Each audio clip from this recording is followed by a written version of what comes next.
अस्तु, इदानीं प्रार्थनाश्लोकान् वदामि। ॐ वक्रतुण्डमहाकाय सूर्यकोटिसमप्रभ निर्विघ्नं कुरु मे देव सर्वकार्येषु सर्वदा। सरस्वती नमस्तुभ्यं वरदे कामरूपिणि विद्यारम्भं करिष्यामि सिद्धिर्भवतु मे सदा।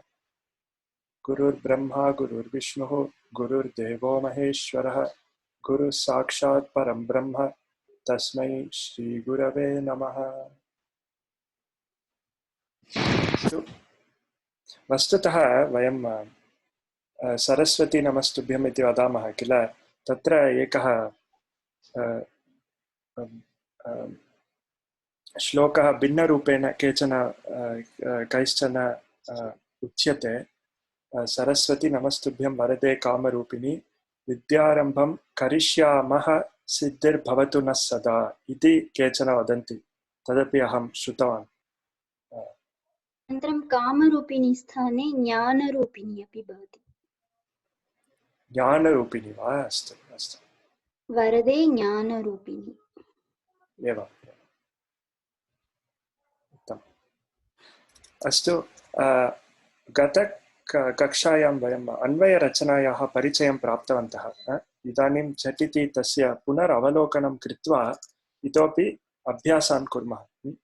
अन्वयरचना तु शिक्षास्तरस्य मुख्यः अंशः। शतृशानच् अपि च अन्वयरचना अंशद्वयं बहु मुख्यम् अस्मिन् स्तरे। अहं स्क्रीन् शेर् करोमि। गतकक्षायां वयं भगवद्गीतायाः प्रथमस्य अध्यायस्य द्वितीयस्य श्लोकस्य अन्वयं कृतवन्तः। अत्र एवं प्रथमः श्लोकः तु भवन्तः सर्वे जानन्ति प्रायः। तत्र धृतराष्ट्रः पृच्छति, मामकाः पाण्डवाश्चैव किम् अकुर्वत हे सञ्जय इति सः पृच्छति। सञ्जयः तु श्रावयति, कथयति किं प्रचलति युद्धभूमौ इति। तत्र प्रथमः श्लोकः द्वितीयः श्लोकः अस्ति, दृष्ट्वा तु पाण्डवानीकं व्यूढं दुर्योधनस्तदा आचार्यम् उपसङ्गम्य राजा वचनम् अब्रवीत् इति। वयं दृष्टवन्तः अन्वयरचनायाः क्रमः। तत्र किं किं करणीयम् इति। प्रथमम् अस्ति पदच्छेदः अथवा पदविभागः। तत्र सन्धिविभजनम् अपि वयं तदा कुर्मः। प्रत्येकं पदस्य अवगमनं। श्लोकः अस्ति, श्लोके बहवः शब्दाः सन्ति, प्रत्येकं शब्दस्य अवगमनं। दृष्ट्वा तु पाण्डवानीकं समस्तपदम्, अतः वयं विश्लेषणं न कुर्मः, परन्तु पाण्डव अनीकम् इति। अनीकम् इत्युक्ते आर्मि। व्यूढं दुर्योधनः तदा आचार्यम् उपसङ्गम्य राजा वचनम् अब्रवीत् इति प्रत्येकं पदस्य अवगमनम् एवमस्ति। अस्तु, प्रथमः क्रमः, प्रथमं पदं सः पदच्छेदः अथवा पदविभागः। तदनन्तरं वयं किं कुर्मः, वाक्यविश्लेषणम्। अस्तु, क्षम्यताम्, अत्र पदपरिचयः इत्यपि केचन वदन्ति। पदपरिचयः इति तत्र प्रत्येकं पदस्य नामपदस्य विभक्तिवचनलिङ्गम् अपि च क्रियापदस्य लकारवचनपुरुष इति अंशत्रयम् अत्र वयं पश्यामः। अत्र श्लोकं दृष्ट्वा, अत्र श्लोके शब्दाः सन्ति सप्तसु विभक्तिषु, अपि च सम्बोधनप्रथमायां के शब्दाः सन्ति इति वयं लिखामः। प्रथमाविभक्त्यां दुर्योधनः राजा इति अस्ति। द्वितीयायां पाण्डवानीकं व्यूढम् आचार्यं वचनम् इति अस्ति। अपि च अन्यत्र अन्यासु विभक्तिषु कोऽपि शब्दः नास्ति। अन्ते अव्ययं तु दृष्ट्वा तु तदा उपसंगम्य एते सर्वे एतानि सर्वाणि अव्ययानि सन्ति इति। अपि च क्रियापदानि अत्र एकमेव क्रियापदमस्ति अब्रवीत् इति। अब्रवीत् इति उक्तवान् इति लङ् लकाररूपं ब्रू धातोः। एवं वयं जानीमः। एतावत्पर्यन्तं सुलभम्। इदानीमेव अन्वयक्रमस्य सूक्ष्मविषयाः आरभन्ते। तदनन्तरं किं कुर्मः इत्युक्ते वाक्यविभागम्। अत्र अस्माकं शिक्षापुस्तके एषः न दर्शितः, तथापि अस्माकम् आचार्यः जयकुमार महोदयः यदा पाठितवान् तत्र सः एतद् उक्तवान्, बहु उपयोगाय अभवत्, अतः अहमपि एतद् वदामि। वाक्यविभागः, every sentence, every shloka has a collection of sentences or subclasses. Tatra each subclass has a separate kriya. So we have to either identify the distinct sentences or the distinct sub-sentences or subclasses. Atra abravit iti kriya padam asti, parantu kriya sambandhah anye shabdah api santi. Drishtva is an action, a word indicating action. Tata upasangamya is another word indicating action. Ataha vayam janimah drishtva upasangamya abravit iti kriyatrayam asti. Ataha most likely there are two subclasses and then the main clause in the entire shloka. वाक्यम् एकमेव, परन्तु एवं त्रयः भागाः सन्ति इति वयम् ऊहां कर्तुं शक्नुमः। तदनन्तरं महोदय एकक्षणं, यदि कृदन्तः सर्वे तादृशं वयं गणयामः क्रियासूचकं पदम् इति, तत्र वाक्यविश्लेषणसमये कृदन्तानां परिगणना कुत्र भवति? अब्रवीत् इति तत्र लिखितमस्ति, तत्र लिखामः वा, नो चेत् कुत्र? अत्र यदि अत्र अव्ययम् इति अहं लिखितवान्, परन्तु इदानीं दृष्टः इति युक्तप्रत्ययः अस्ति चेत् तर्हि प्रथमाविभक्तिरूपम् इत्येव लिखामः। अत्र वाक्यविश्लेषणसमये एवमेव लिखामः, परन्तु अग्रे गत्वा वयम् एवं चिन्तयामः।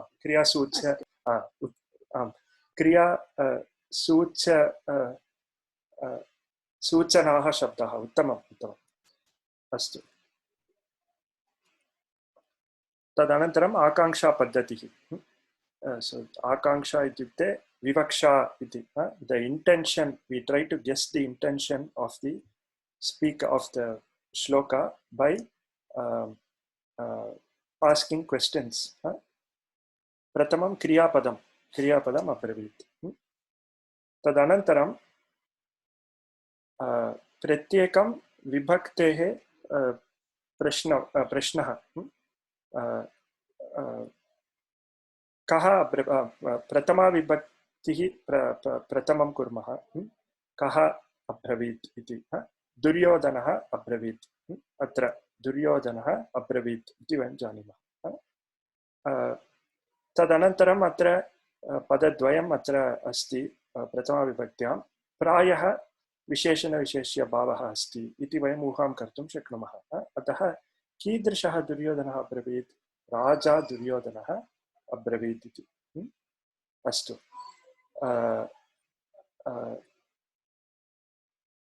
राजा दुर्योधनः किम् अब्रवीत् इति द्वितीयाविभक्तेः प्रश्नः। द्वितीयाविभक्तेः निमित्तं प्रश्नः। राजा दुर्योधनः वचनम् अब्रवीत् इति। अत्र बहवः शब्दाः द्वितीयाविभक्त्यां santi. So it is only a guess which of these will fit for this particular subclass. Acharyam abravit ityapi bhavet तथा व्यूढम् इति मास्तु परन्तु आचार्यम् अब्रवीत् इत्यपि वक्तुं शक्नुमः अतः अत्र गेस्वर्क् एव परन्तु वचनम् इति स्वीकुर्मः. So this initial clause is completed. अनन्तरं दृष्ट्वा इति second clause. तदर्थं पुनः दृष्ट्वा किं कृत्वा इति प्रश्नः. If you are inserting into the main sentence, किं कृत्वा इति प्रश्नः. राजा दुर्योधनः दृष्ट्वा किं कृत्वा वचनम् अब्रवीत्. दृष्ट्वा वचनम् अब्रवीत्. इदानीं दृष्ट्वा निमित्तं प्रश्नाः सप्तसु विभक्तिषु पुनः प्रश्नाः. किं दृष्ट्वा. पाण्डवानीकं दृष्ट्वा इति द्वितीया विभक्तेः प्रश्नः. अत्र पुनः एकः प्रश्नः अस्ति. कीदृशं पाण्डवानीकं दृष्ट्वा. व्यूढं पाण्डवानीकं दृष्ट्वा. व्यूढम् इत्युक्ते वह् धातोः वि उपसर्गपूर्वकं इक्तप्रत्ययस्य रूपं.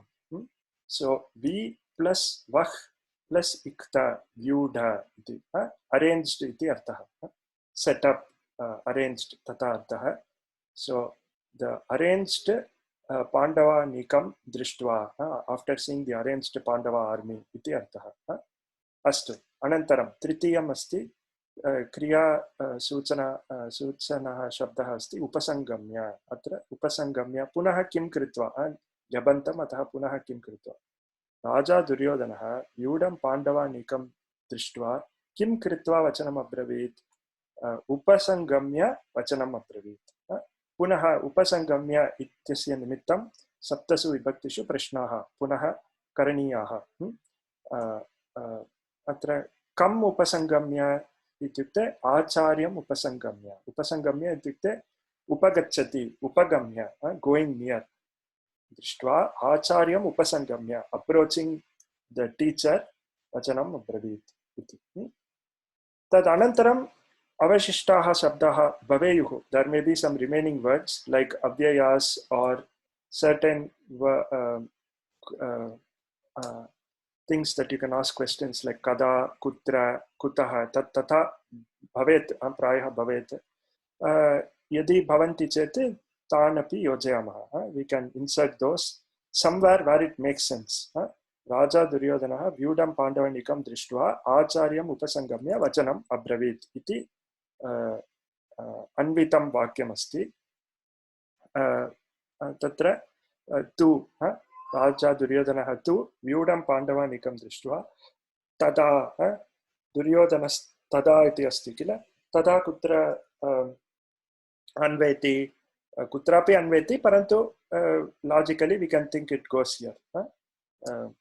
Tada can also be at the beginning of the sentence. तथापि वक्तुं शक्नुमः. तदा आचार्यम् उपसंगम्य वचनम् अब्रवीत् इति. तदनन्तरं so अन्वयः कृतः. So the purpose of doing Anvay is अवगमन सौलभ्यार्थम् अस्माकं कृते एव. No one is forcing anyone to do Anvay. Anvay is just for us to understand the meaning in an easier way. At the beginning level यथा वयम् अग्रे गच्छामः तदा श्लोकान् पठित्वा एव वयं जानीमः कथं अर्थः ज्ञातव्यः इति. Maybe mentally our mind does Anvay. Just like Sri Krishna was telling Arjuna had to do Anvay on the fly to understand all of this. अस्तु. तदनन्तरं तात्पर्यं आङ्ग्लभाषायां लिखामः. तत् पर्याप्तं. यदि संस्कृतभाषया लेखितुम् इच्छन्ति तदपि कर्तुं शक्यते एव. We can say Raja Duryodhana on seeing the arranged Pandava army, he approached Acharya इत्युक्ते Drona tatra Drona and said the following iti and said iti. तथा आङ्ग्लभाषायाम् अर्थः. एवं शिक्षापुस्तके अस्ति. तद् परीक्षानिमित्तं पर्याप्तम्. अस्तु. पदविभागः. अस्तु. अत्र तात्पर्यं आदौ एव लिख्यते परन्तु आदौ वयं तात्पर्यं जानीमः चेत् अन्वयस्य किम् आवश्यकता तु नास्ति वयं पूर्वमेव तात्पर्यं जानीमः चेत् अन्वयरचनायाः अपेक्षा एव नास्ति सो वि डू दि वाक्यविश्लेषणं तदनन्तरम् अत्र प्रथमाविभक्त्यां द्वितीयाविभक्त्याम् एतत् सर्वं कृत्वा क्रियापदं किं क्रियापदानि कानि बहूनि क्रियापदानि भवेयुः तदनन्तरम् एतत् सर्वं वयं कुर्मः अत्र वयं वाक्यविभागं कुर्मः ऐडेण्टिफैङ्ग् द शैलजा महोदय सेड् क्रियासूचनाः शब्दाः के के इति वयं जानीमः देन् आकाङ्क्षापद्धतिः अन्ते अन्वयः तात्पर्यम् इति तथा अत्र एतावत्पर्यन्तं प्रश्नाः सन्ति वा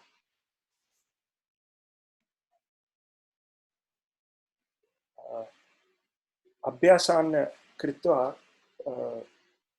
एतद् सुलभं भवति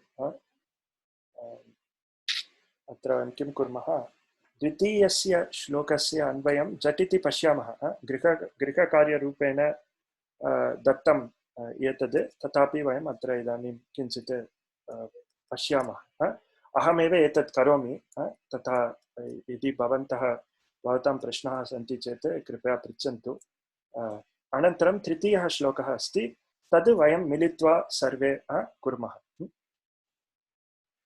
एतदस्ति पश्यैतां पाण्डुपुत्राणाम् आचार्य महतीं चमूं यूढां द्रुपदपुत्रेण तव शिष्येन धीमता इति श्लोकः अस्ति इदानीं किं करोमि अस्तु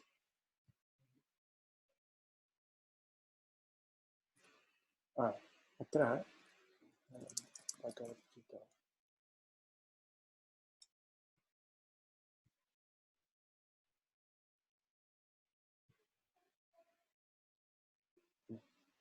सञ्जय उवाच ओ एतद् कृतम् अग्रिमम्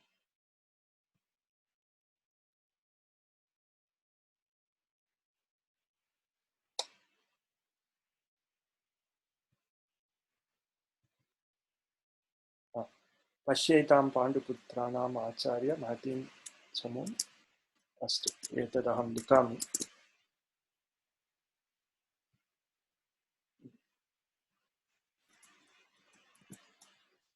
अस्तु प्रथमम् अस्ति किम् अभवत् किमर्थम् एवम् आगच्छति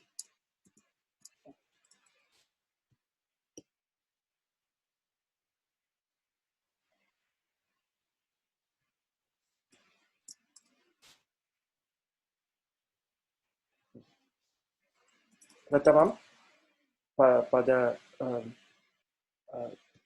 विभागः पदच्छेदः अथवा पदविभागः पश्य एतां पाण्डुपुत्राणाम्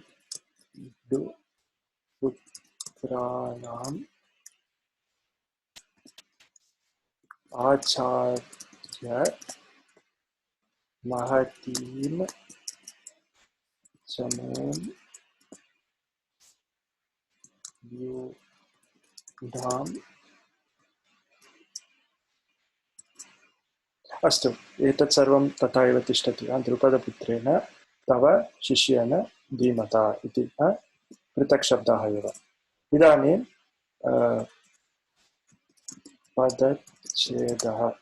पदच्छेदः अभवत् द्वितीयं पदमस्ति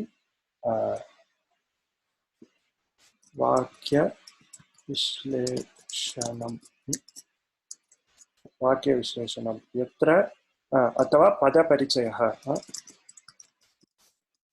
प्रत्येकं पदस्य विवरणम् इदानीं सप्तसु विभक्तिषु नामपदानि के के इति वयं लिखामः अत्र अस्तु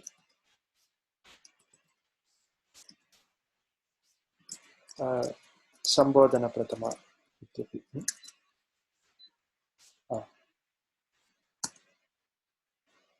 अत्र प्रथमाविभक्त्यां किम् अस्ति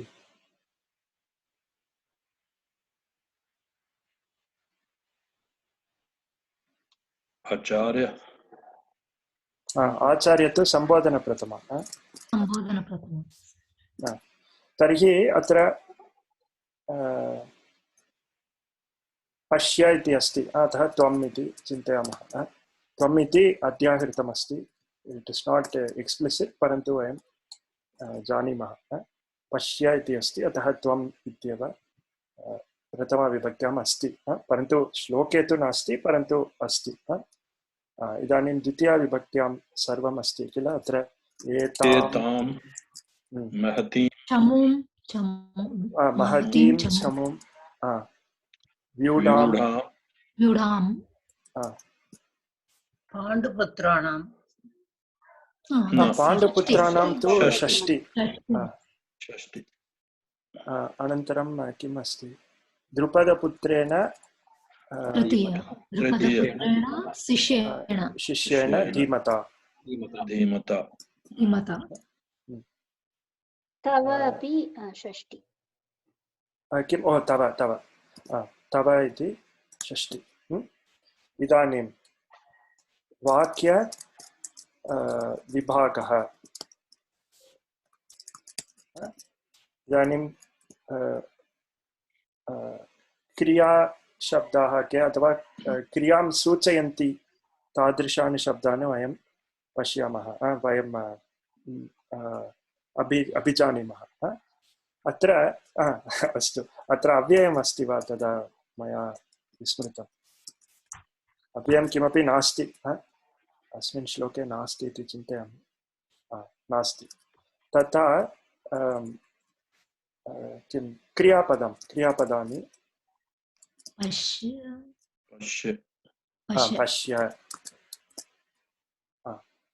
पश्य इति वयं जानीमः पश्य कः लकारः लोट् लकारः मध्यमपुरुषः एकवचनम् इति पश्य अस्तु पद वाक्यविभागः इदानीं we will split the sentence into sentences and subclasses एकमस्ति यत्र कुत्रापि सम्बोधनप्रथमा अस्ति सः पृथक् तद् पृथक् वाक्यं अत्र आचार्य इत्येव एकं वाक्यं सम्बोधनप्रथमा अस्ति हे आचार्य तथा तदनन्तरम् अन्यत् सर्वम् आगच्छति so whenever you see सम्बोधनप्रथमा you can easily split it out as a separate sentence अस्तु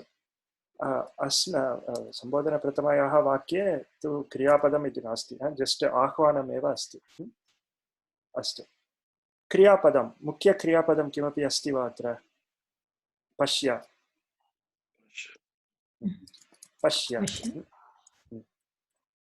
अन्ये शब्दाः ये क्रियां सूचयन्ति सन्ति वा तादृशाः शब्दाः सन्ति वा न शिष्येण धीमता किमपि नास्ति so there is only one big sentence that we have to do the Anvay for there are no subclasses in that one big sentence also अस्तु पश्य इत्येव क्रिया तावदेव अनन्तरम् आकाङ्क्षा पद्धतिः अत्र एव वयं प्रश्नान् पृच्छामः पश्य इति प्रथमं क्रियापदं तदनन्तरं प्रथमाविभक्तेः प्रश्नः कः पश्य त्वं पश्य अत्र एकं वक्तुम् इच्छामि जनाः इदानीं वदन्ति भवान् इत्युक्ते सादरं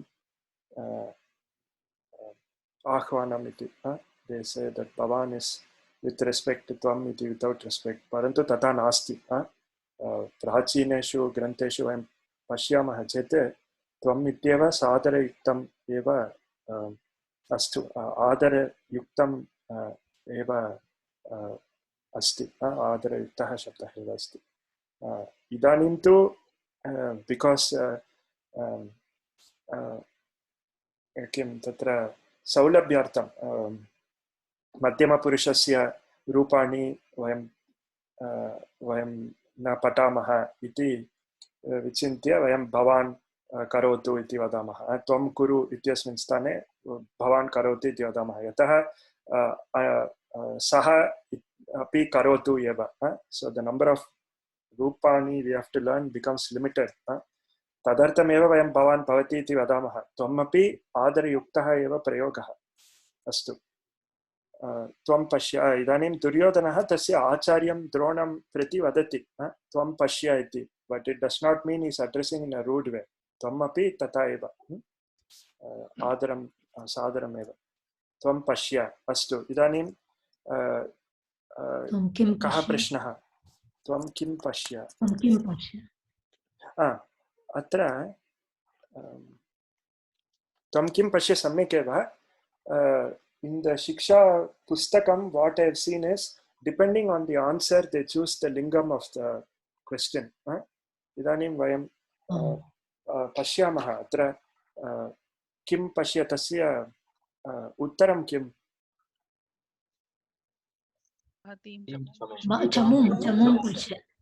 Chamum pashya.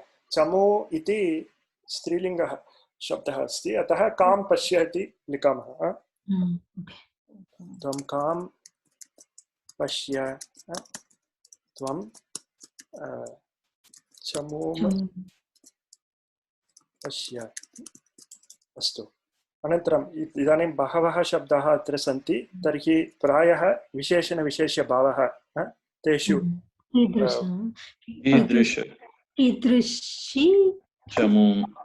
कीदृशीं चमूं. एकनिमिषं. त्वं कीदृशीं चमूं पश्य. त्वं महतीं चमूं पश्य. अस्तु, महतीं चमूं. अनन्तरं महतीं चमूं. अत्र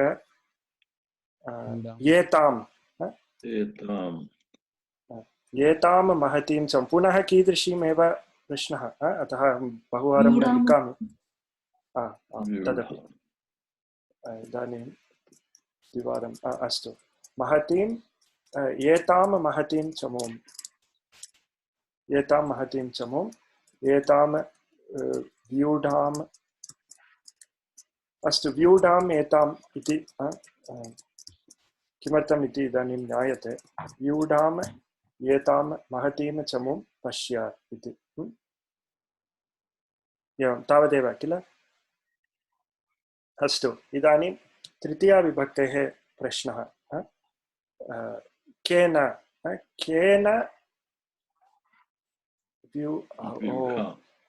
अस्तु अस्तु. अत्र पश्यन्तु, यथा शैलजा महोदया उक्तवती पूर्वं, व्यूढाम् is actually a इक्त Pratyaya usage. यथा अहं पूर्वम् उक्तवान्, व्यूढ इत्युक्ते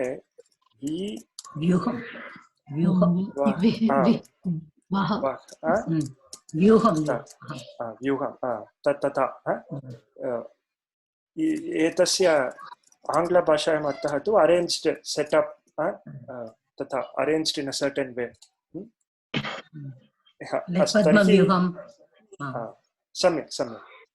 अत्र व्यूढामपि प्रायः एतादृशं क्रियापदं तु एवं, परन्तु वाक्यविभागसमये एतदपि लिखामः. व्यूढाम् इत्यपि it indicates a subclause because it is an action. It indicates an action. What is the action? Arrangement action. यद्यपि विशेषणम् अस्ति तथापि it indicates an action. So it means possibly there is more to that vyudham iti. There is more to that vyudham clause. इदानीं केन vyudham इति प्रश्नः भवति.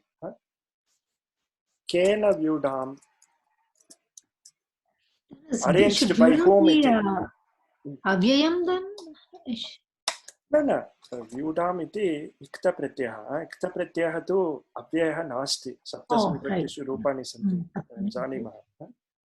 पठितः, पठितं, पठितेन, पठिताय तथा.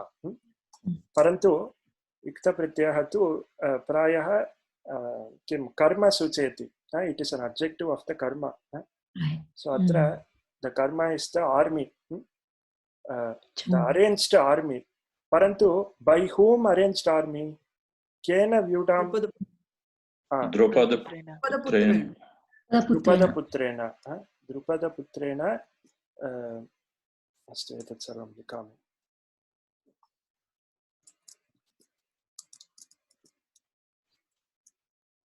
व्यूढां द्रुपदपुत्रेण व्यूढाम् इति उत्तरम्. अस्तु, अनन्तरं कः प्रश्नः?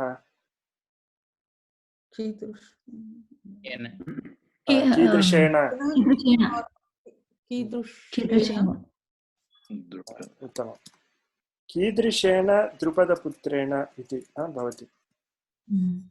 धीमता शिष्येन. एकनिमिषं. कीदृशेन एव किल तत्र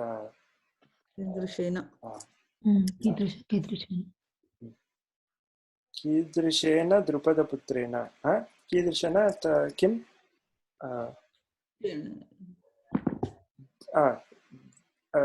शिष्येन अथवा धीमता इति धीमता अपि. अनन्तरं शिष्येन. शिष्येन इत्यस्य अपरः शब्दः अस्ति. तत् वयं तदा कुर्मः. एकनिमिषं. त्वं कीदृशेन द्रुपदपुत्रेण इत्युक्ते त्वं धीमता शिष्येन द्रुपदपुत्रेण व्यूढाम् एतां महतीं चमूं पश्य इति. एतावत् पर्यन्तं स्पष्टं? धीमता. अस्तु, इदानीं का विभक्तिः अवशिष्यते? षष्ठी विभक्तिः.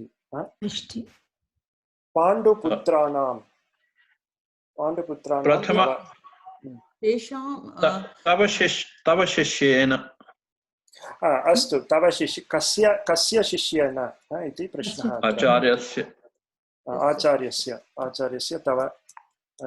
त्वं धीमता कस्य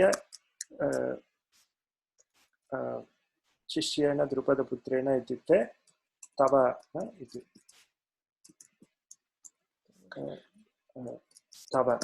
तव शिष्येन धीमता. अस्तु, धीमता अत्र स्थापयामः. त्वं तव शिष्येन धीमता द्रुपदपुत्रेण व्यूढाम् एतां महतीं चमूं पश्य इति. इदानीम् अवशिष्टः शब्दः अस्ति पाण्डुपुत्राणां.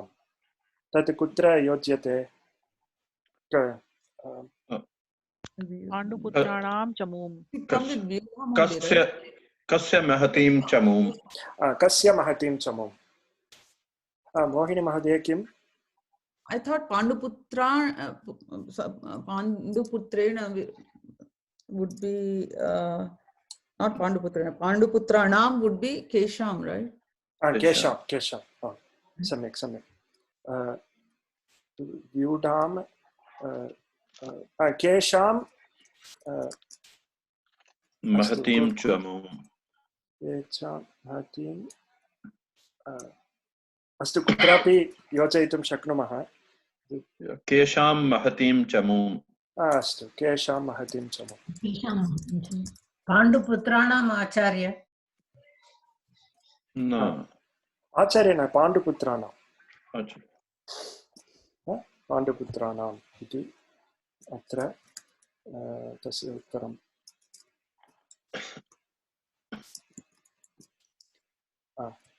अत्र केषाम् इत्युक्ते पाण्डुपुत्राणां महतीं चमूं पश्य. तदनन्तरं योजयामः. इतोपि एकः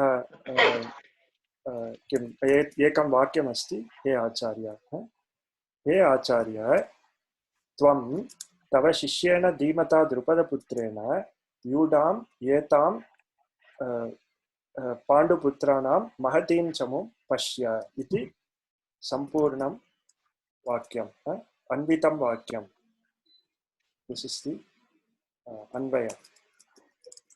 अन्वयः एवम् इति. अन्वयः कृतः. इदानीं तात्पर्यमपि लिखामः. इदानीं वदामः परीक्षायां तु लिखामः ओ आचार्य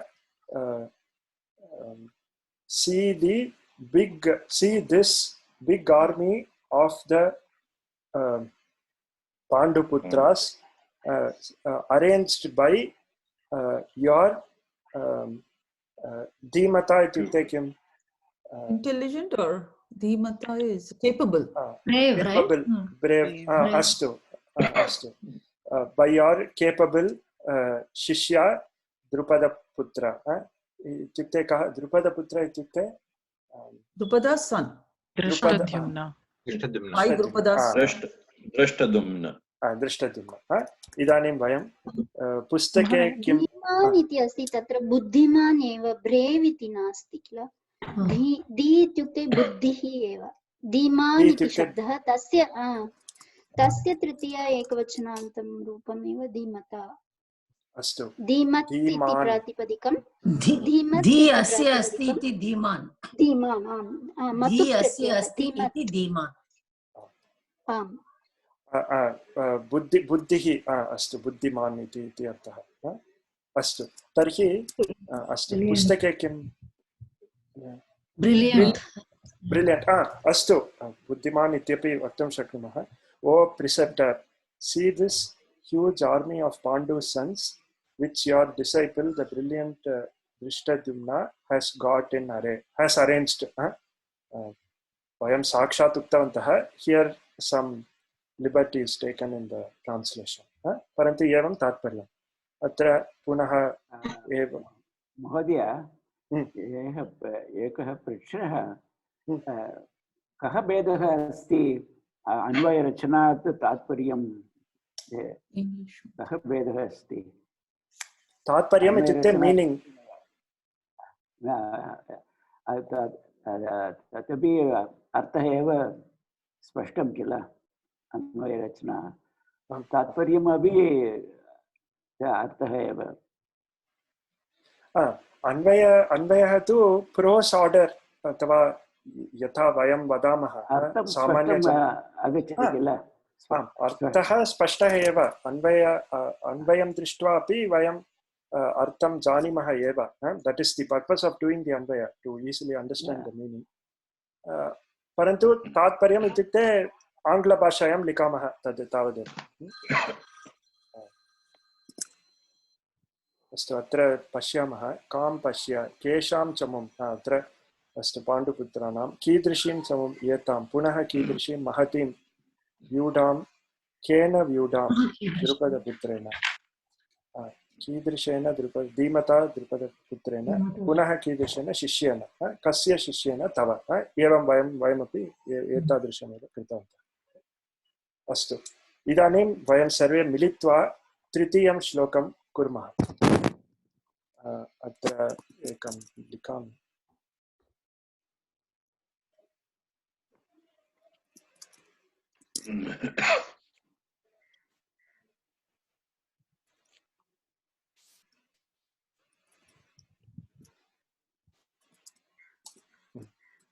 अस्तु इदानीम् अहं पृच्छामि सः अथवा सा कृपया वदतु वयम् अद्य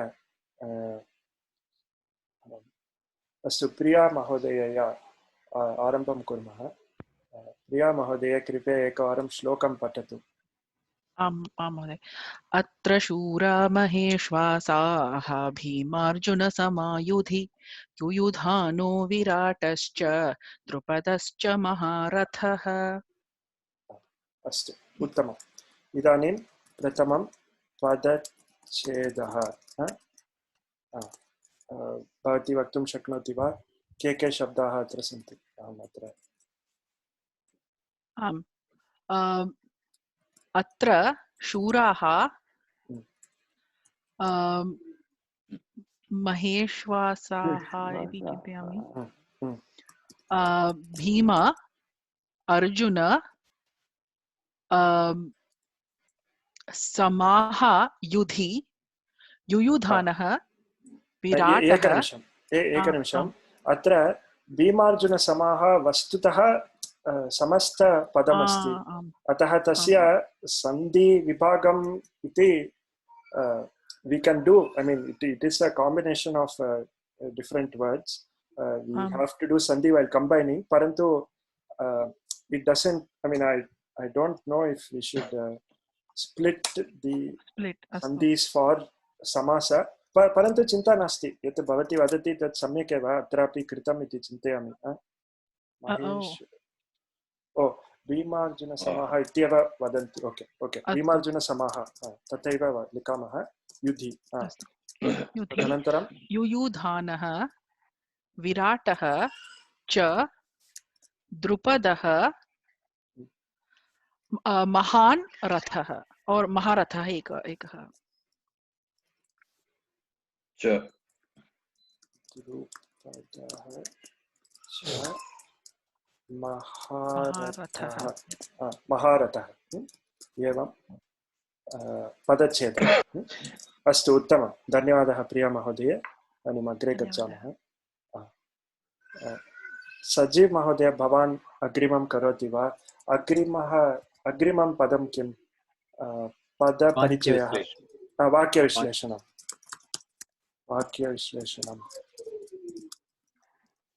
विश्लेषणम् इत्युक्ते अनालिसिस् प्रत्येकं पदस्य अनालिसिस् इति इदानीं वयम् एवं कुर्मः अहं लिखामि भवान् कुत्र कुत्र शब्दाः सन्ति इति कृपया सम्बोधनप्रथमा अनन्तरम् अव्ययानि अपि च क्रियापदानि अस्तु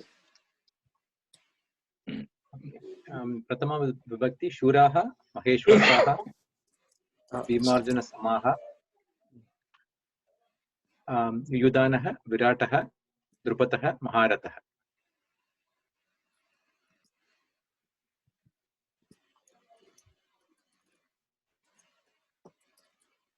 अस्तु उत्तमं द्वितीया विभक्ति अन्यासु कासु विभक्तिषु शब्दाः सन्ति युधि इत्युक्ते युधि इति सप्तमी अत्र अहमपि न ज्ञातवान् अत्र गत्वा अहं दृष्टवान् इति स्मरामि एकनिमिषम् युद्धे इति अर्थः युद्धे ओ युद्धे इति अर्थः एकनिमिषम्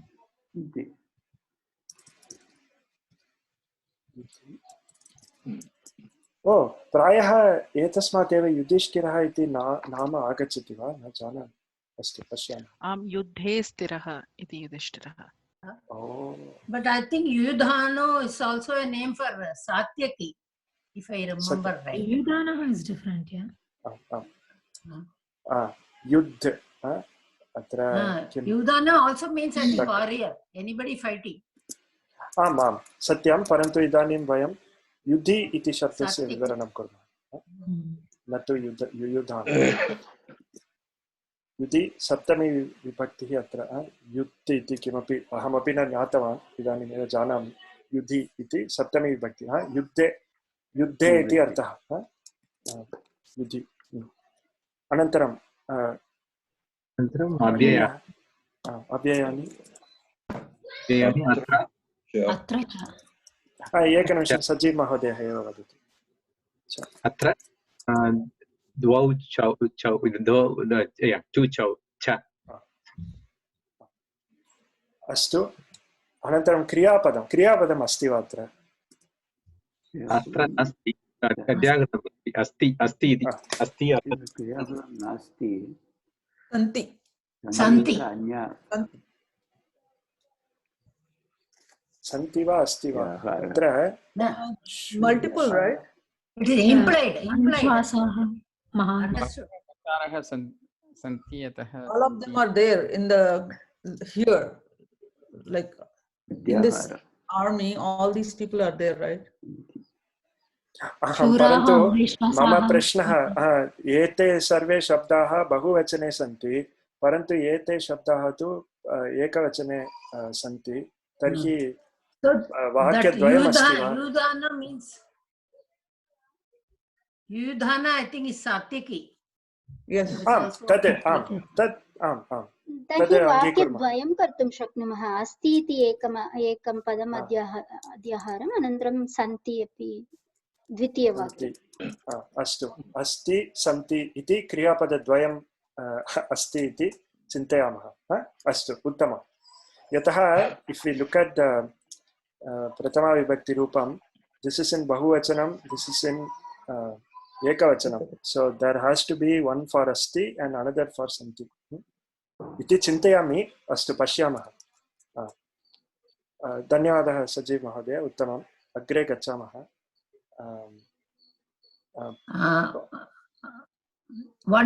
There is a word dadanaha, that means one who gives. So this yudhana also may be something like one who fights. Could also be that, no? भवितुमर्हति। ददानः इति शानच् प्रत्ययरूपं प्रायः। So this probably it may refer to Satiki, or it may refer to anybody who is in a war, who is fighting in a war. It refers to Satiki because he said, like, look at Drupada, he is yours. He's your Shishya and he is standing against you, whereas Arjuna's Shishya is Yuyudhana. Yuyudhana is standing with them, so that's why he says, specifically mentions Yuyudhana. It's because look at that, your students has opposed you, whereas Arjuna's student is standing with him. Uttama Mohiniji. Astu etat sarvam prasangam jnatva eva vaktum shaknumaha. If you know the context, we can tell. अस्तु, अग्रिमं पदं किं? वाक्यविभागः। वाक्यविभागं तु वयं कृतवन्तः एव। वाक्यविभागः, स्प्लिट्टिंग the sentences into सब classes. अत्र वयम् ऊहां कुर्मः। इदानीं वाक्यद्वयम् अस्ति, एकम् अस्ति इत्यनेन, द्वितीयं सन्ति इत्यनेन। इदानीं पश्यामः। अनन्तरं किम् अस्ति? आकांक्षा पद्धतिः। But he's still talking about Yudhana, Virata and Drupadaha, right? So I think Santi will still work because you have cha, cha, cha. Oh, you have cha. Astu, astu. Tarhi tadapi bhavati. We will take Santi and begin, see where it leads us. Yadi अस्तु, सन्ति। के सन्ति इत्येव प्रश्नः किल? के सन्ति? इदानीम् अहं पृच्छामि। अस्तु, वेङ्कटरामन् महोदय, भवान् कृपया प्रश्नान् करोतु, तस्य उत्तरमपि ददातु। के सन्ति? महेश्वासाः सन्ति। महेश्वासाः। अस्तु, महेश्वासाः नाम किं? तस्य अर्थः कः?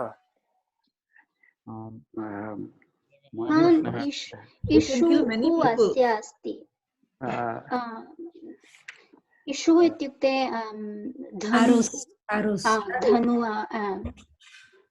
उत्तमम्। अस्तु, अहम् एकं वदामि। They can handle many people, I think. Maheshwasa is somebody who can handle many people at the same time with his arrows, like. Maharathas, I think. Maharatha. Maheshwasa and archers, I think.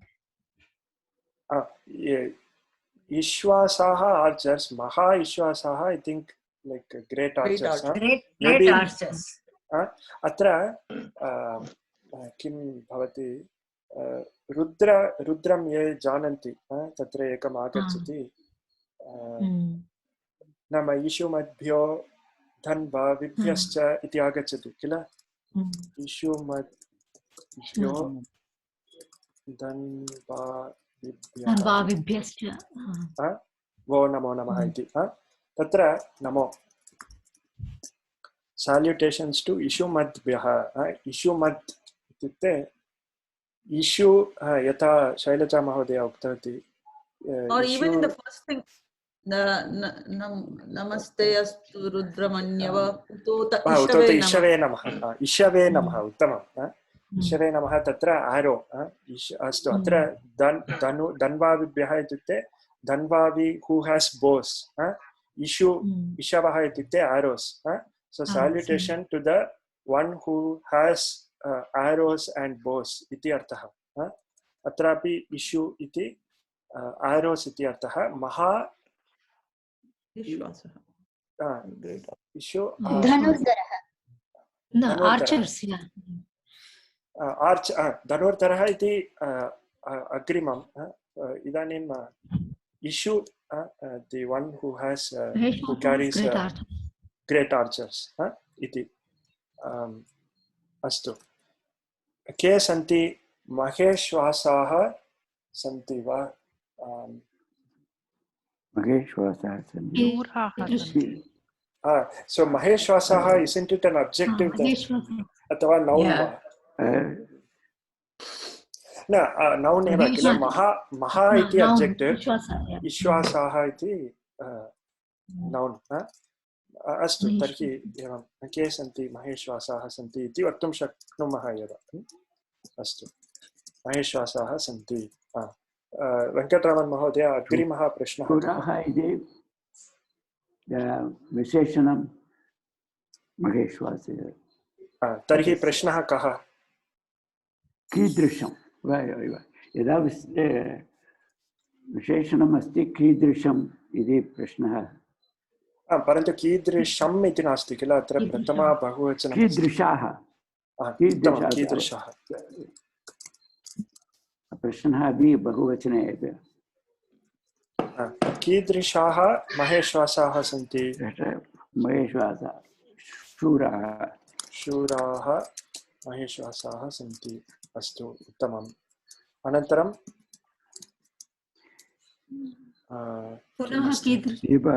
पुनः कीदृशाः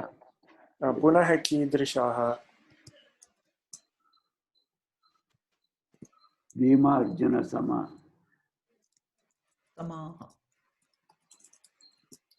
पुनः कीदृशाः भीमार्जुन समाः शूराः महेश्वासाः सन्ति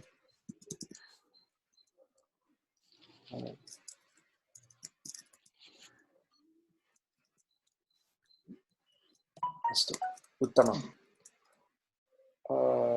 अस्तु धन्यवादः वेङ्कटरामन् महोदय इदानीम् अन्यः कोऽपि अग्रिमं प्रश्नं वदतु पुनः कः वा अस्ति प्रश्नः अपि अस्ति अन्तिमवाक्ये युयुधानः एव अस्ति अत्र कुत्र भीमार्जुनसमाः इति भवति अनन्तरं युधि भीमार्जुनसमासः युयुधानः बहुवचनम् अस्ति एकनिमिषं शैलजा महोदय उक्तवती कुत्र तथापि इदानीमेव कुत्र इति प्रष्टुं शक्नुमः परन्तु वयं क्रमशः गच्छामः चेत् यदा वयं सप्तमी विभक्त्यन्तं पदं पश्यामः तदा अपि वयं योजयितुं शक्नुमः अस्तु परन्तु यत् भवती वदति तत् सत्यमेव तत्र पुस्तके प्रायः तथा एव कृतमस्ति पुस्तके तु केषां चमुम् इति इदानीमेव पृष्टं परन्तु वयम् अग्रे एव कृतवन्तः so in any order U can do चिन्ता नास्ति अस्तु नरेश महोदय उक्तवान् युयुधानः इति बहुवचनं वा न इति चिन्तयामि युयुधानः इति एकः एव अहं चिन्तयामि युद्धं कर्तुम् इच्छन्ति सः युयुधानः बहुवचनः युद्धं कर्तुम् इच्छन्ति ते युयुधानाः इति भवन्ति इति भवति न तु युयुधानः अत्र एकः प्रत्ययः अस्ति there is Pratyaya it is not शानच् but नाम विस्मृतं it derives the words like yajaman, tata. It is not shanich. No, not yajaman, yajamana, tata yuyudhana iti asti. Astu aham kinchit चिन्तयित्वा वदामि. युयुधानः अस्तु कः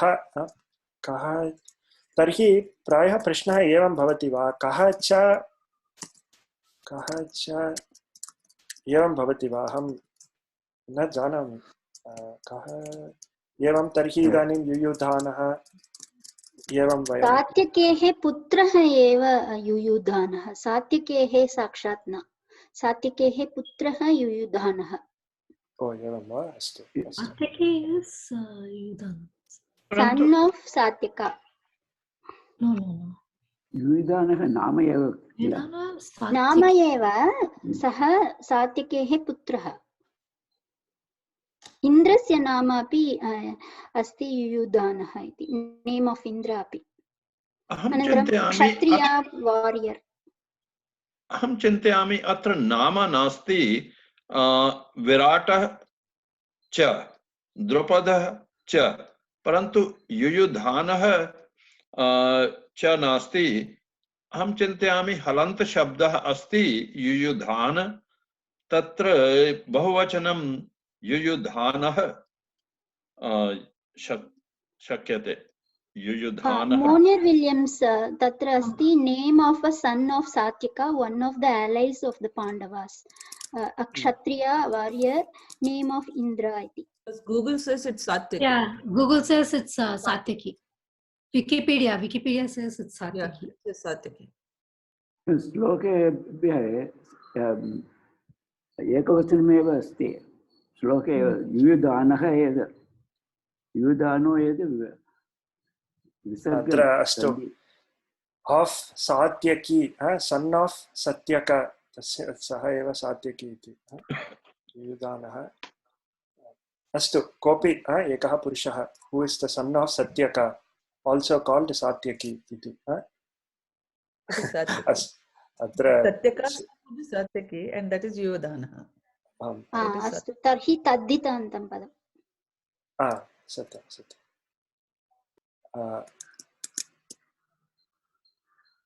परन्तु कथम् अन्वयं कुर्मः मम भ्रमः जायते के सन्ति पुनः के सन्ति अस्तु परन्तु महारथः इति आगच्छति कथं तत् योजयामः महारथः द्रुपदः कीदृशः द्रुपदः ओ कीदृशः द्रुपदः महारथः द्रुपदः विराटः युयुधानः च शूराः महेश्वासः भीमार्जुनसमाः सन्ति इति एवं चिन्तयामः अस्तु ते सर्वे अपि महारथाः एव इति मन्ये but this is singular not Drupadashta Maharatah प्रतिपदं तत्र अन्वयं भवति महारथः इति पदं प्रतिपदेन अन्वयं भवति it could be yeah it could be द्रुपदः महारथः द्रुपदः महारथः विराटः महारथः युयुधानः एवं अस्तु तर्हि के सन्ति के सन्ति पुनः के सन्ति इति पृच्छामः युयुधानः विराटः द्रुपदः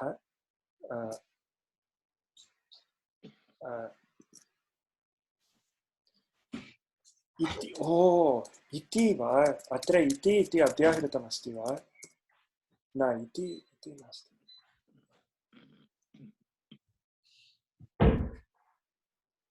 इति नास्ति विराटः च सन्ति ओ अस्तु महारथः युयुधानः महारथः विराटः महारथः द्रुपदः but the translation if you look at any like Bhagavad Gita book it just says Maharathi Drupada that's all अपि च षष्ठमे श्लोके महारथाः इति सन्ति तत्र बहवः महारथाः अत्र केवलं द्रुपदः एव अस्तु तर्हि द्वयमपि सम्यक् इति चिन्तयामि सन्दर्भवशात् वयं इदानीं कीदृशः विराटः इति वदामः कीदृशः द्रुपदः द्रुपदः इदानीम् एवं वदामः परन्तु अहमपि चिन्तयामि it can apply both ways सर्वैः पदैः अपि अन्वेति in this translation also it's this satyaki only for महारथः इति कः इति विवरणं दत्तमस्ति तृतीयपाठे Maharatha is a warrior who is capable of combating 10,000 archers all alone. Astu. Yeah, so you can't apply to everybody. You can only apply to that one person who qualifies for that. Eko dasha sahasrani. No, parantu idanim Ramah, Lakshmanah, Sita cha gacchati vanam gacchati ityapi vaktum shaknumah vanam gacchanti ityapi vaktum shaknumah. So it can सर्वैः शब्दैः अन्वेति इति अहं चिन्तयामि अथवा एकेन शब्देन एव अन्वेति तथापि वक्तुं शक्नुमः. So in this case we are taking that it's associated only with Drupada, which is fine. अस्तु इदानीं महारथः इति वदामः. कीदृशः द्रुपदः महारथः द्रुपदः युयुधानः विराटश्च एवं. अस्तु अहं नामानि वदामि. पांडवा side had all these Maharathis. Satyaki, Gatotkaja, Abhimanyu are Maharathis.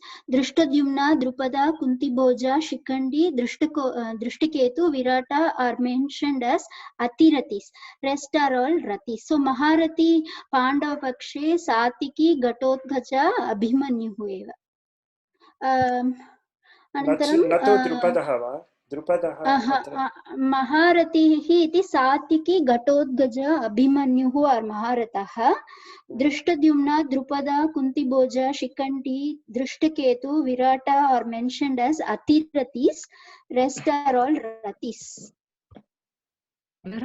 Bhishma महारथः, द्रोण महारथः, कर्ण अश्वत्थामा महारथः. अनन्तरं भागदत्ता, शल्य, कृपा, Kritavarma, भूरिश्रवस्, भालिका, अलाम्बुषा are Atirathis. Entire Kaurava brothers, Jayatratha, Shakuni, Kaurava sons, Karna sons, Alayudha, Somadatta, Vinda, Anuvinda, Trigartha king and brothers are Rathis. Duryodhana and Jayatratha and Alayudha may be equal to 4 to 8 Rathis on certain days. Arjuna, without any question, is Maharatha. अस्तु उत्तमं धन्यवादः. तर्हि अत्र द्रुपदः प्रायः महारथः नास्ति, अत्र युयुधानः एव महारथः इति. परन्तु अस्तु पश्यामः.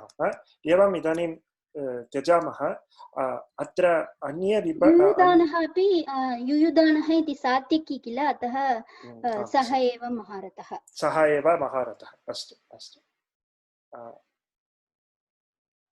अस्तु इदानीं राम महोदय भवान् वदतु अवशिष्टानां शब्दानां कृते प्रश्नाः के?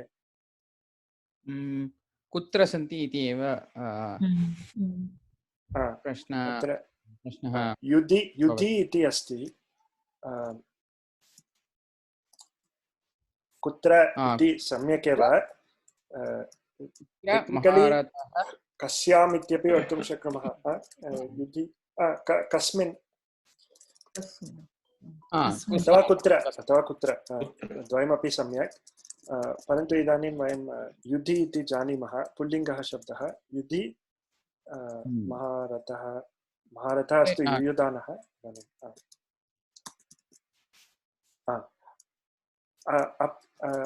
अनन्तरं कः प्रश्नः?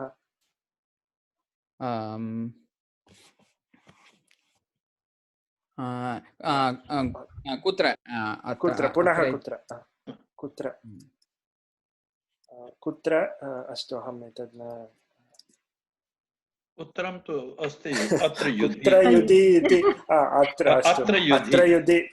युधि एव लिखामि. पुनः कुत्र युधि इति सम्यक् न श्रूयते. अत्र युधि महारथः द्रुपदः युयुधानः विराटः च भीमार्जुनसमाः शूराः महेश्वासाः सन्ति इति. इदानीं पुस्तकं पश्यामः सम्यक् कृतवन्तः वा.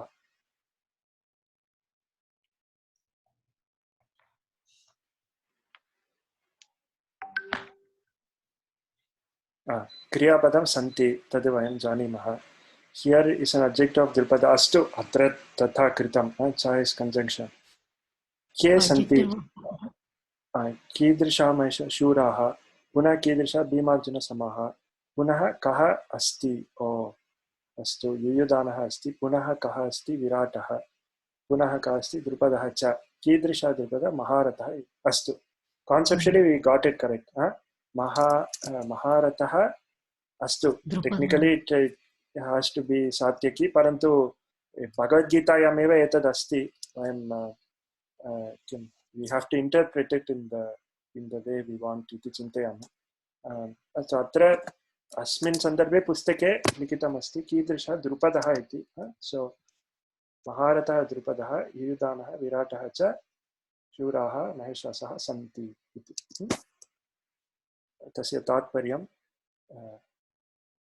here are valorous इत्युक्ते कुतः आगच्छति valorous इति नास्ति. ओ शूराः अस्तु. शूराः valorous men who are great archers, who match Bhima and Arjuna. Maheshwasaः. Oh, who match Bhima and Arjuna in war. In war, yeah. Oh, in war. युति इति अत्र नास्ति. तस्मिन् समाः, right, or something. भीमार्जुन समाः. कस्मिन् अत्र प्रायः कस्मिन् इति आगच्छति. कस्मिन् in समाः कस्मिन् they are equivalent in what? युधि. In what? युधि Bhimarjun समाः. युति भीमार्जुन समाः शूराः महेश्वासः सन्ति. अत्र पश्यन्ति, there are many ways to interpret the same shloka. In fact, this is the cause for a lot of arguments. परन्तु किमपि एकं वयं चिनुमः. अस्तु.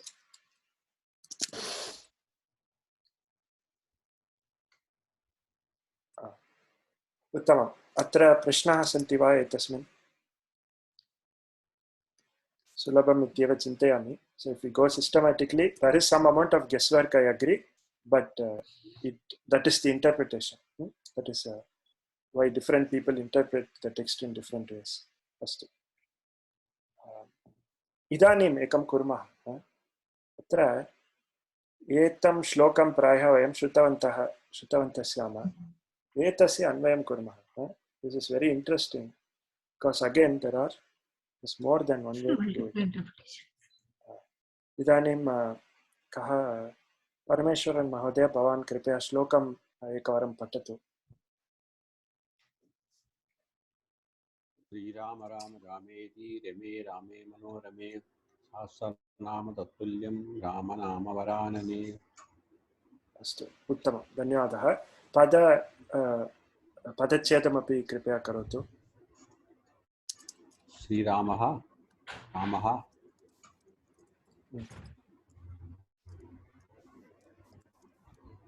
श्रीराम राम इति रमे रामे मनोरमे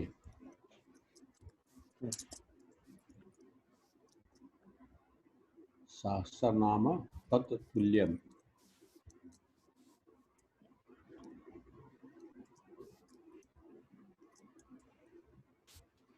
रामनाम वर आनने. वरानने, परन्तु वरानने एकः एव शब्दः. अस्तु अस्तु, उत्तमं, धन्यवादः. इदानीम् अत्र एकमेव पदम् इति चिन्तयामः चेत् तत्र नत्वं भवति. अत्र पदद्वयम् अस्ति इति एव अत्र नत्वं न भवति. वरानने इति एकमेव पदम् अस्ति चेत् तत्र रेपः अस्ति इति निमित्तम् अस्ति, अतः नत्वं भवति किल. परन्तु अत्र नकारः आगच्छति. अत्र एवं वा? पदद्वयम् अस्ति चेत् एव तत्र सम्बोधन प्रथमविभक्ते अस्ति वा? नत्वं न आगच्छति. अस्तु उत्तमः प्रश्नः अहमपि सम्यक् न जानामि it may be because it is a samasthapadam महोदय भवत्याः प्रश्नः कः न शैलजा महोदया पृष्टवती अत्र वरानने इति अस्ति सो नत्वम् इति अस्ति किल कदा नकारः आगच्छति only it comes in tritiya and shashti right तथा नास्ति it may apply it is widely applicable so अत्र रेपः अस्ति राम महोदय भवान् किमपि वक्तुम् इच्छति वा बहवः अपवादाः सन्ति नत्वविषये अहं जानामि कोऽपि अपवादः अत्र भवितुम् अर्हति वा इति सम्यक् अपवादाः सन्ति there are exceptions अस्तु परन्तु अत्र वरान अत्र रेपः अस्ति anana is face right तदेव इदानीं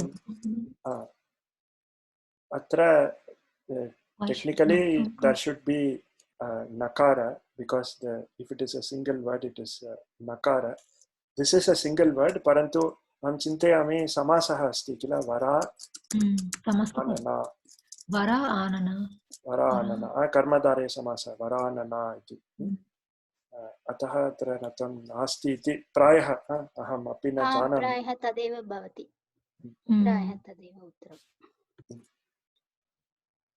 अस्तु इदानीं प्रश्नः अस्ति अहं पृच्छामि एकं आननं नपुंसकलिङ्गं नैव न विशेषणरूपं किल अत्र रामं सूचयति अतः पुल्लिङ्गे भवति किल आननः इति गजाननः इति भवति तादृशम् I think it's in Parvati Devi. So, no, तदेव वयम् इदानीं चिन्तयामः. We will see that only. एकनिमिषं कृपया प्रतीक्षां कुर्वन्तु. There are multiple interpretations. वयं पश्यामः. मोहिनी महोदये अत्र अस्तु. इदानीं वाक्य विश्लेषणं कुर्मः. वाक्यविश्लेषणम्.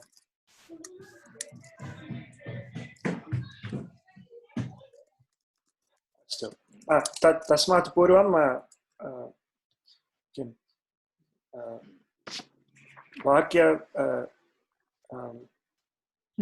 अस्तु वाक्यविश्लेषणे अस्तु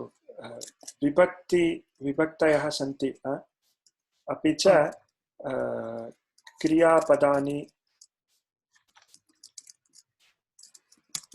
भवितुम् अर्हन्ति अहं न जानामि क्रियापदम् अत्र अस्ति वा अध्याहृतम् अस्ति वा इति न जानामि भवती एव वदतु भवत्याः मनसि किम् आगच्छति कृपया अन्ये जनाः किमपि न वदन्तु मोहिनी महोदय एव वदतु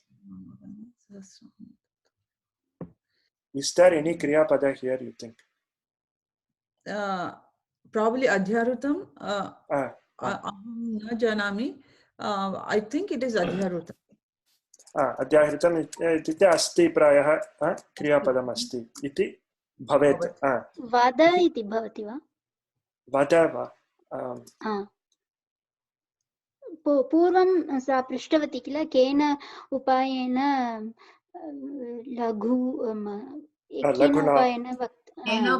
लघुना विष्णोर्नाम सहस्रकं पठ्यते नित्यं श्रोतुमिच्छामि अहं प्रभु वद इति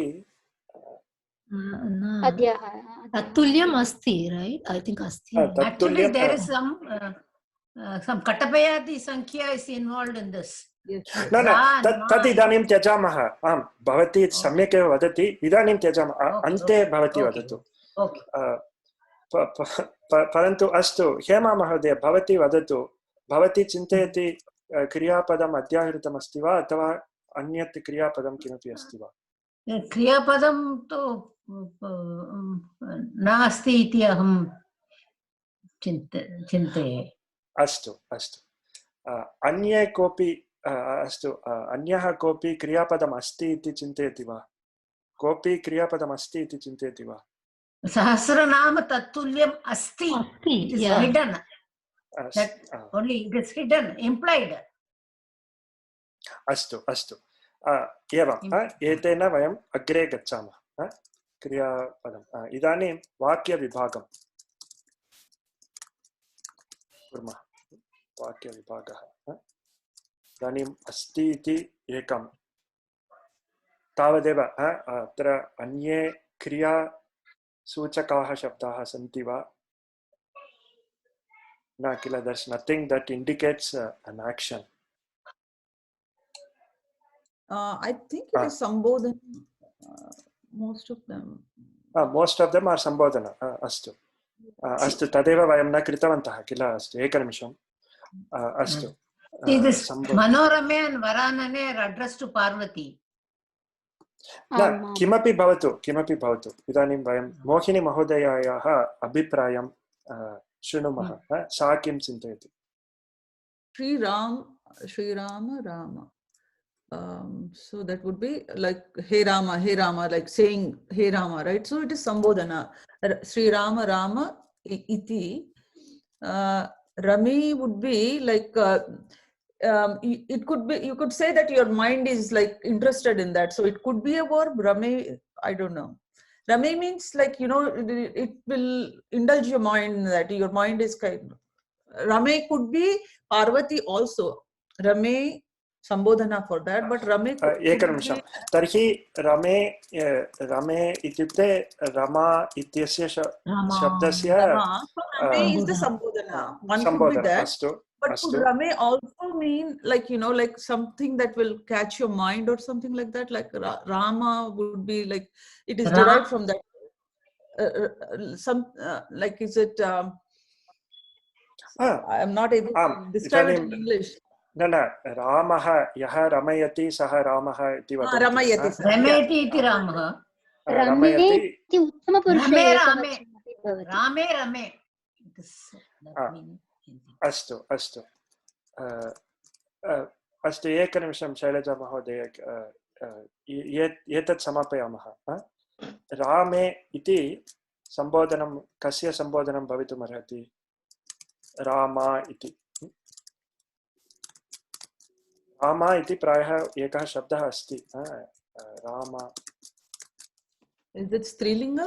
Rama? Strilinga आम् आम् आम् रामा इत्युक्ते ब्यूटिफुल् वुमन् रामा तमेयन ललिता सहस्रनामं रामा रमणलम्पट उत्तमम् उत्तमम्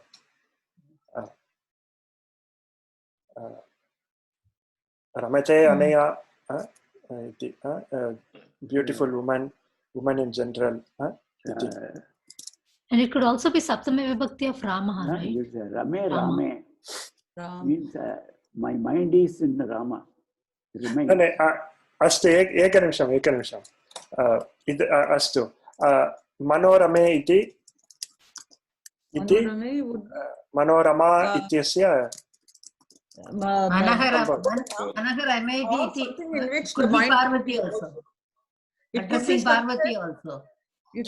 एकनिमिषं हेमा महोदय मोहिनी महोदय वदतु मनोरमे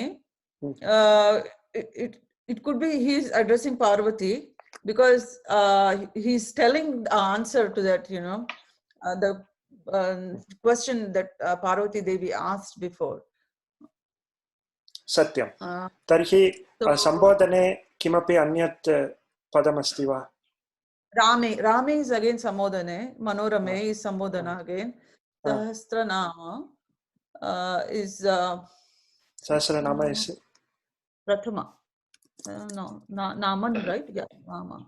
Sahasranama. Tattulyam. Tattulyam would be Dvitiya Tulyaha. Tulyam. So is it like Krudanta? I don't know. I'm guessing. No, Tattulyamapi Prathama eva. Prathama. Okay, I see. Sahasra Namna Tattulyam. It is equivalent to Sahasranama iti. Sahasranama Tattulyam.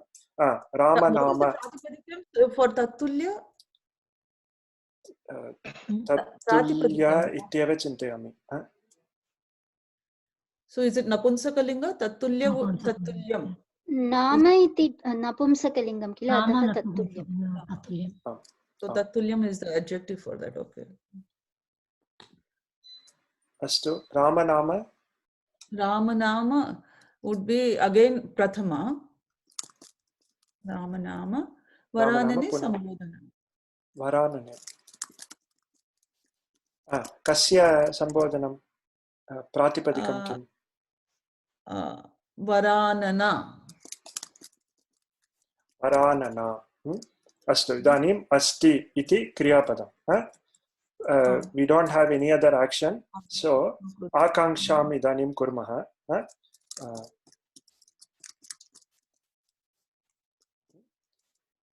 किम् अस्ति कः अस्ति इति नास्ति अत्र किम् अस्ति इति किम् अस्ति सहस्रनाम अस्ति अस्तु एकम् अहं वदामि the sentence can be split due to multiple factors idanim kriya subclause is one reason sambodhana prathama another reason etat sarvam idanim varanane ityukte he varanane pritak vakyam so it is separate sentence iti it is also a sentence splitter it is a subclause it indicates a subclause atah atre iti shabdah asti iti karanat there has to be something before and after iti. The iti is one subclause. Tad anantaram agachati. So we will leave out the iti part.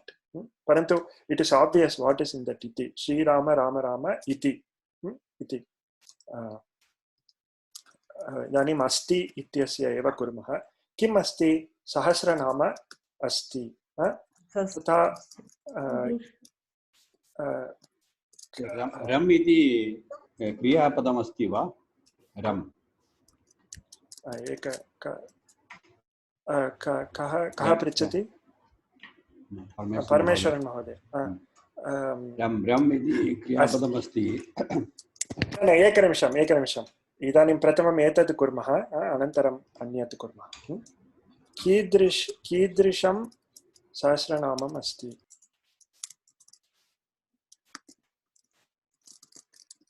सहस्रनाम अस्ति तत्तुल्यं सहस्रनाम अस्ति तावदेव सहस्रनाम महोदय तत्तुल्यम् इति सहस्रनामं न सूचयति किल रामनाम सूचयति श्री रामनाममेव सूचयति अत्र उपमा उपमेयं भिन्नमस्ति किल अस्तु तर्हि एवम् अत्र न कुर्मः सहस्रनाम अस्ति अपि च पुनः किम् अस्ति इति प्रश्नः पुनः किम् अस्ति रामनाम अस्ति रामनाम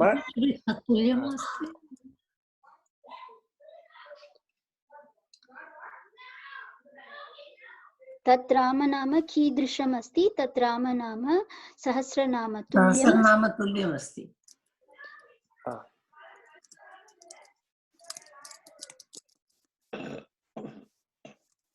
अस्तु रामनाम कीदृशम् अस्ति कीदृशं रामनाम अस्ति रामनाम कीदृशम् अस्ति रामनाम सहस्रनाम तत् तुल्यम् अस्ति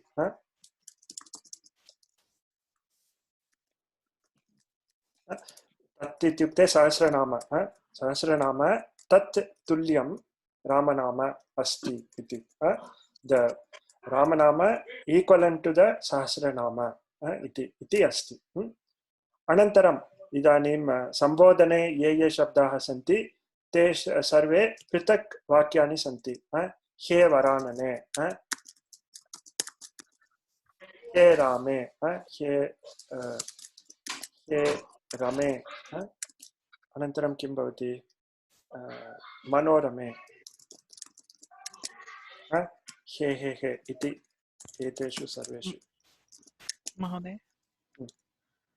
महोदय तत्र सम्बोधना नास्ति अहं चिन्तयामि एतत् सर्वे अस्तु एकनिमिषम् अस्तु हे वरानने, हे रामे, हे रमे, हे मनोरमे, राम राम राम इति, श्रीराम राम राम इति, एवम्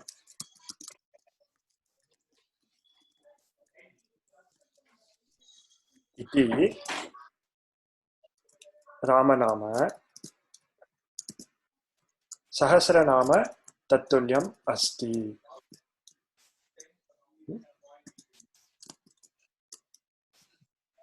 This is पृथक् वाक्यं, पृथक् सब क्लास इति चिन्तयामः. श्री राम राम इति रामनाम सहस्रनाम तत्तुल्यम् अस्ति. एतत् इदानीम् अवगच्छन्ति किल, तस्य कः अर्थः इति अवगच्छन्ति. इदानीं हेमा महोदय, शैलजा महोदय, नरेश महोदयः, इदानीं प्रिया महोदय, अपि च परमेश्वरन् महोदयः, ते सर्वे वदन्ति रमे इति क्रियापदम् अस्ति इति ते वदन्ति. इदानीं किम् इति पश्यामः. उत्तमपुरुषे एकवचने अस्ति रमते. रमते, रमु क्रीडायां, to rejoice, to enjoy iti. रमे, तर्हि अहं रमे इति भवति. शिवः एव तादृशं वदति किल, अतः प्रायः सः एव एतादृशं वदति. अहं रमे, राम राम इति अहं रमे, तत् तुल्यं भवति इति. अतः भवती अपि वक्तुं शक्नोति इति. उत्तमम्. इदानीं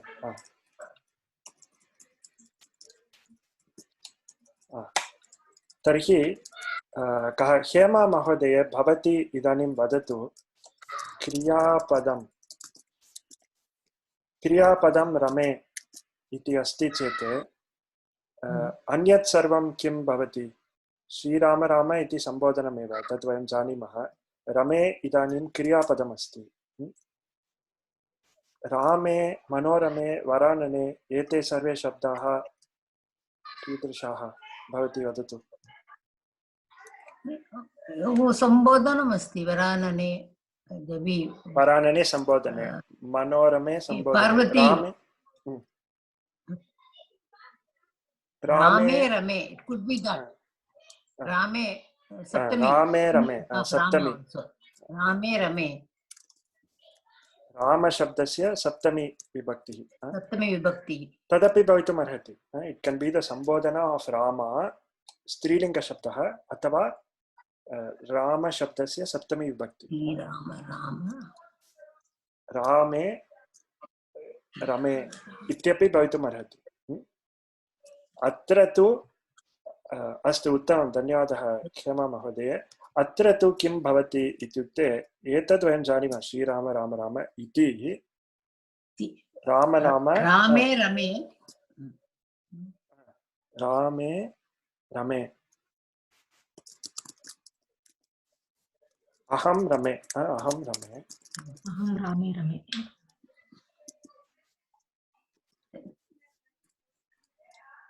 अहं कस्मिन् रमे.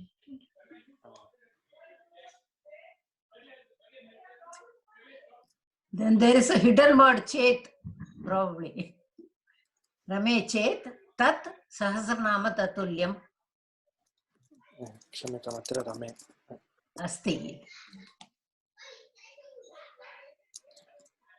इति रामे. एतद् पृथक् वाक्यं भवति. रामनाम सहस्रनाम तत्तुल्यम् अस्ति इति पृथक् वाक्यम्.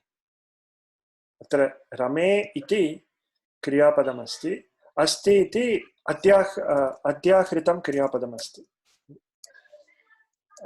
अध्याहृतं क्रियापदमस्ति, अपि च रमे इति अन्यत् क्रियापदम्. अतः शिवः वदति, पार्वती पृच्छति, केन उपायेन विष्णुर्नामसहस्रकं लघुना पठ्यते इति. तदर्थं शिवः उत्तरं ददाति, श्रीराम राम इति रामे अहं रमे. By saying this, I rejoice in Rama. तत् रामनाम अस्तु रामनाम सहस्रनाम तत् तुल्यम् अस्ति इति अस्ति इति वक्तुं शक्नुमः अथवा वद इत्यपि सः सूचयति इत्यपि अस्तु तत् तुल्यं वद आम् तथापि चिन्तयितुं शक्नुमः रामनाम इति सहस्रनाम तत्तुल्यं यत् अस्ति तत् वद तथापि वक्तुं शक्नुमः अस्तु इदानीं भवन्तः दृष्टवन्तः कथम् एकः एव श्लोकः एकस्यैव श्लोकस्य बहवः अन्वयः भवितुम् अर्हन्ति इति भवन्तः दृष्टवन्तः so this is why everything is very open to interpretation केचन जनाः एवं वदन्ति रामे अहं रमे इति वदन्ति अन्ये जनाः एवं वदन्ति अत्र रामा इति पार्वती देव्याः किं राम इति सम्बोधनम् इति वदन्ति अस्तु इदानीं समयः जातः एकः लौकिकन्यायः अपि आसीत् चिन्ता नास्ति वयम् अग्रिमे वर्गे द्रक्ष्यामः इदानीं मङ्गलश्लोकम् उक्त्वा विरमामः प्रश्नाः सन्ति चेत् कृपया पृच्छन्तु अहं मङ्गलश्लोकम् इदानीं वदामि ॐ पूर्णमदः पूर्णमिदं पूर्णात् पूर्णमुदच्यते पूर्णस्य पूर्णमादाय पूर्णमेवावशिष्यते ॐ शान्ति शान्ति शान्तिः हरिः ॐ श्रीगुरुभ्यो नमः हरिः ॐ अस्तु शुभदिनम् अथवा शुभरात्रिः धन्यवादाः अग्रिमे सप्ताहे मिलामः धन्यवादाः धन्यवादः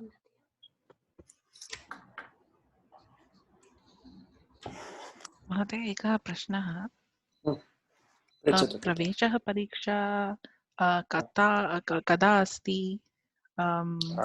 अस्तु अहम् ईमेल् प्रेषयामि जयकुमार महोदयाय प्रेषयामि सः एव निश्चयं करोति he will probably invigilate the exam सः वदिष्यति अस्तु महोदय धन्यवादः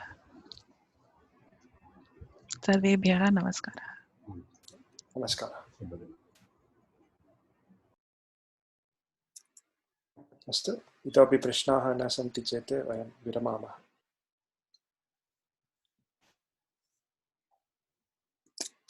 धन्यवादाः सर्वे